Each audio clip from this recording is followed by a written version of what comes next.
अब हम नए सेगमेंट में आ गए हैं। यहाँ पर हमने जो पहले मैंने आपको सिखाया था वो है कुछ इस तरह से, ऐसे वाले आप लोग लिखते थे, राइट, ऐसे वाला। अब ये वाला ही बस थोड़ा सा स्लैंट कर दीजिए और इस तरह से लिखेंगे 1 2 3 4, 1 2 3 4। थोड़ा सा स्लैंट है, बस एकदम सीधा नहीं है, स्लैंट है। और वैसे आप ये वाला कर चुके हो, बस अभी ये वाला करने के लिए आपको हल्का सा एक स्लैंटिंग लेना पड़ेगा, दैट्स इट। थोड़ा सा टेढ़ा जैसे हम कहते हैं, okay.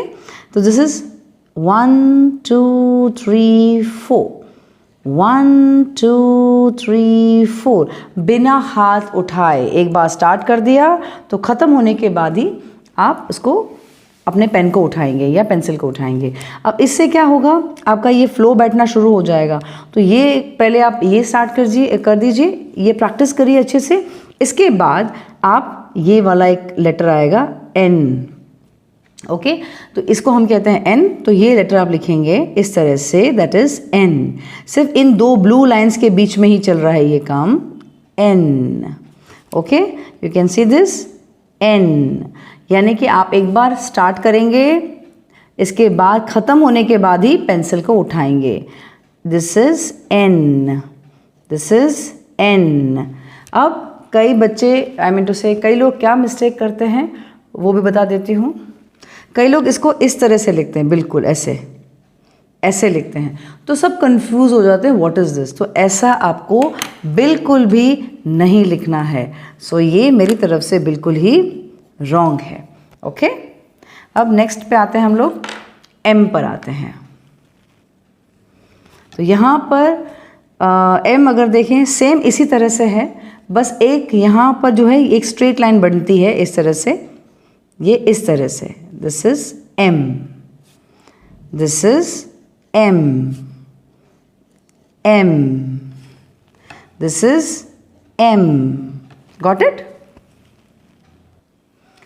I hope you can see, दो लाइन्स के बीच में ही है ये यहाँ पर इस तरह से बन गया M, राइट। बहुत इजी है। अब इनको मैं इन दो वर्ड्स को जोड़ के लिखना सिखाती हूँ आपको। सिंपल है, लेकिन बोल बोल के लिखना पड़ेगा तभी आपका करेक्ट जाएगा। This is N and this is M, N, M, N, M। I hope you can see this.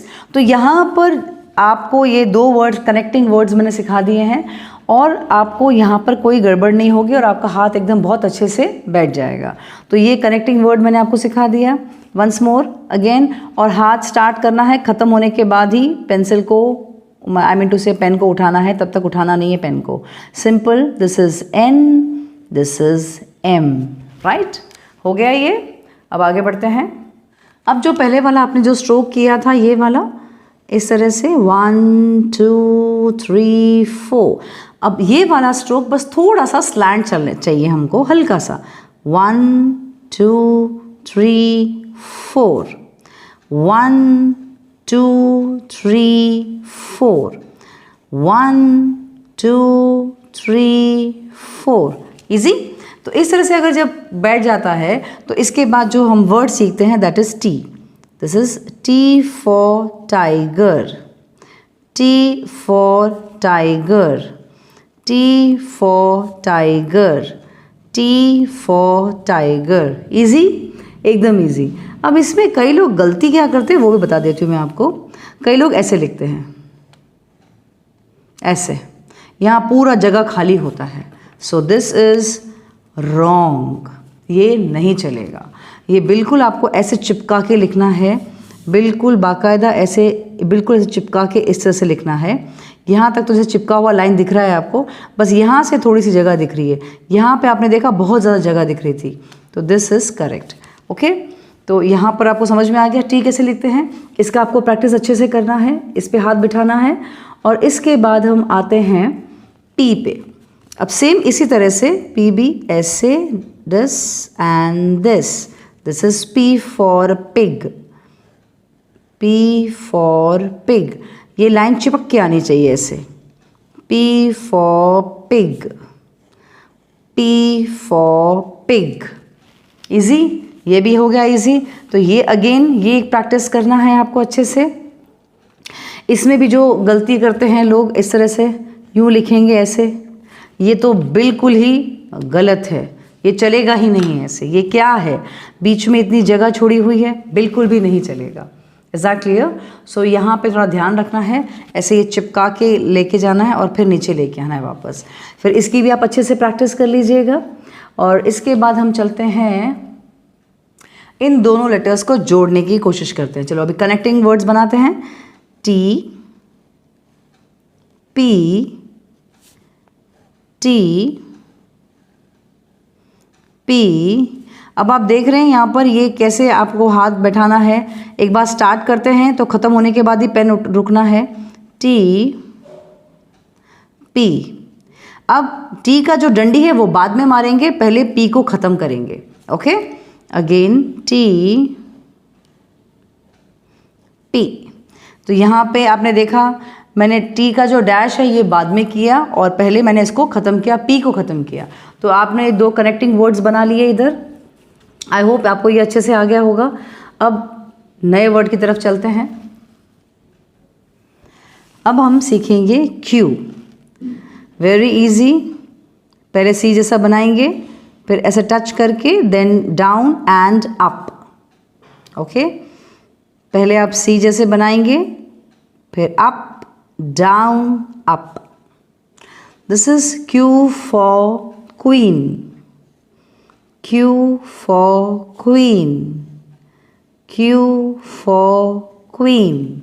Right, ये बहुत सिंपल है, इसमें तो ऐसा कुछ खास था नहीं वैसे। हाँ, और अगर आपने इसमें, कई लोग ऐसे लिखते हैं ना, ऐसे लिखकर फिर ये ऐसे करके फिर क्यू बनाते हैं।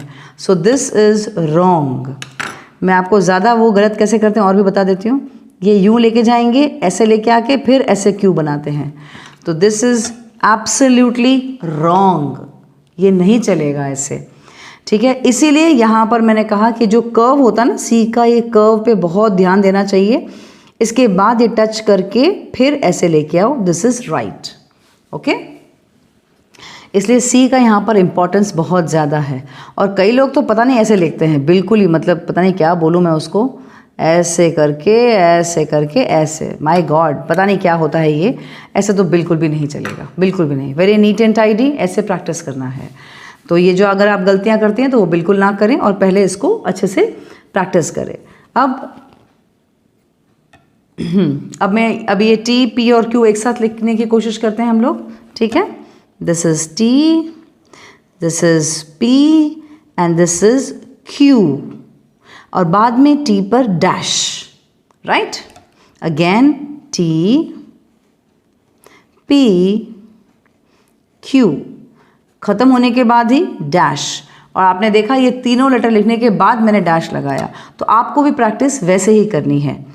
T, P, Q, then dash.